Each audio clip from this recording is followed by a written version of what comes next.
Gildan Media, a division of Recorded Books, presents The Freedom Formula: How to Succeed in Business Without Sacrificing Your Family, Health, or Life, by David Finkel.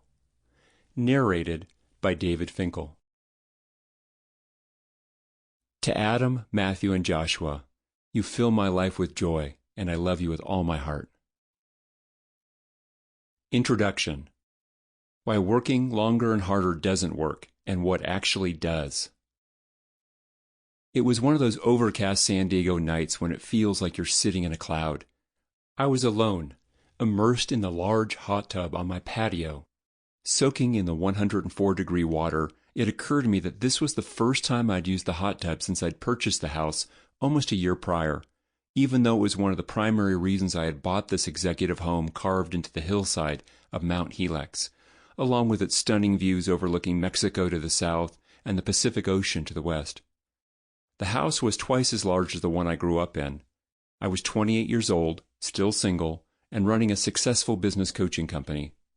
I was earning more money than I ever expected to earn.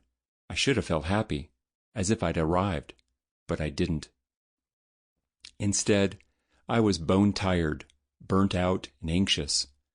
My life consisted of being on the road 2 weeks out of every month, teaching workshops and keynoting at industry conferences. Then it was back to the office, catching up on all the management challenges of my rapidly scaling company, which I had a tendency to micromanage. I had no life because, when I wasn't working, I was exhausted. As I slipped into the hot, steamy water at the end of another 80-hour week of meetings, conference calls, troubleshooting, coaching, and writing a syndicated column, I thought the stress might melt away.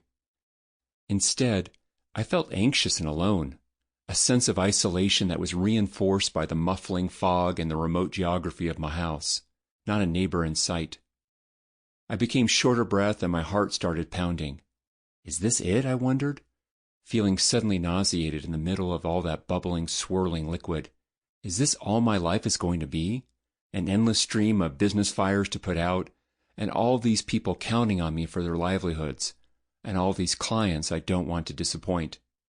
It felt like I was on this treadmill and someone, me, had turned up the speed higher and higher.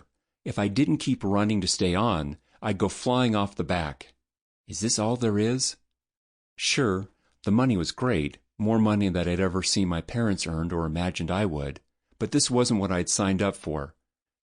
I wanted to do work that mattered and that paid handsomely, which I felt would allow me to live my life on my terms, to be the one in charge. Sample complete. Ready to continue?